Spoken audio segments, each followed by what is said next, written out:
Hola, vamos a hablar ahora de las causas históricas de la muerte de Jesús. Jesús murió por el desconcierto que supuso en las autoridades judías su predicación.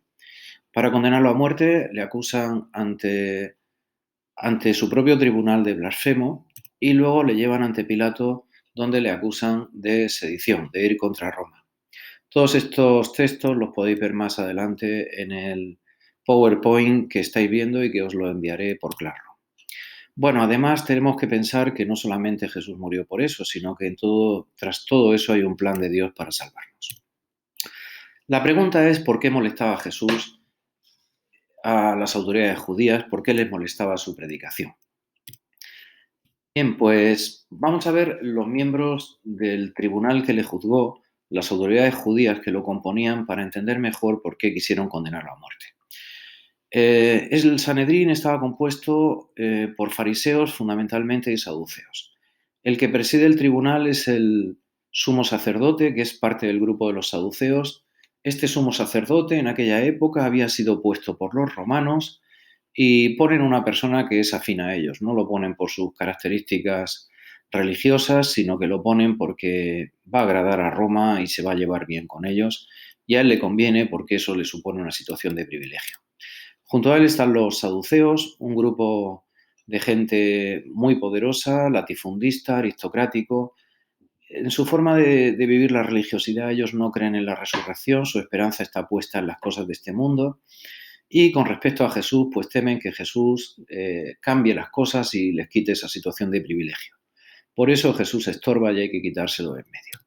Mirad, aquí por ejemplo tenemos un texto, luego lo podéis revisar más adelante, un texto del segundo capítulo del Evangelio de San Juan, donde Jesús en el templo expulsa a los mercaderes y eso hace que desautorice a saduceos y sumo sacerdote, que son quienes tienen autoridad en el templo. También como miembros del Sanedrín tenemos a los fariseos y a los escribas.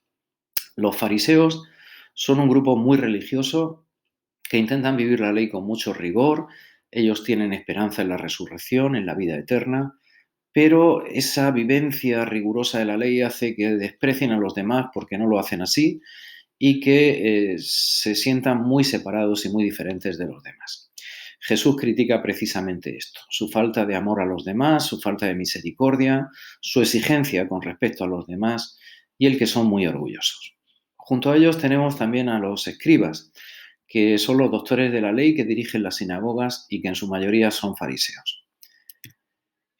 Aquí tenemos, por ejemplo, un texto de Lucas en el cual vemos cómo Jesús, con una parábola, recrimina la actitud orgullosa y de desprecio a los demás que tienen los fariseos frente a otras personas que podemos ver como un ejemplo que se acercan a Dios con mucha más humildad.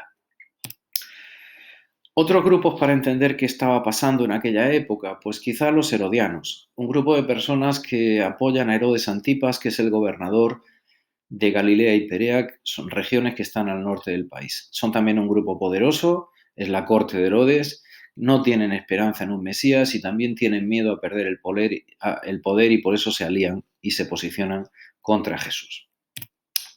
Bueno, pues fijaos, aquí tenemos un texto en el que vemos cómo le preguntan a Jesús si hay que pagar el impuesto al César y van a preguntárselo juntos, precisamente enemigos. Fariseos, que son antirromanos, y herodianos, que son prorromanos, para que Jesús conteste lo que conteste, quede mal con alguno de ellos. Bueno, y finalmente tenemos otro grupo que nos da alguna clave para entender por qué mataron a Jesús.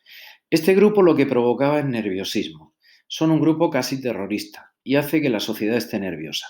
Los levantamientos, las personas que se van de la normalidad, las personas que proponen otro orden de cosas, son vistas como sospechosas. Y ya ha habido varios levantamientos protagonizados por los celotes y aplastados con mucha dureza por parte de los romanos. Por eso Jesús, si puede suponer un cambio de las cosas, puede ser peligroso. Y a Jesús se lo quieren quitar de en medio, por tanto, por cómo interpreta la ley, por cómo habla a los poderosos y porque en sus propuestas puede arrastrar al pueblo y provocar problemas. Bueno, pues aquí tenéis el vídeo.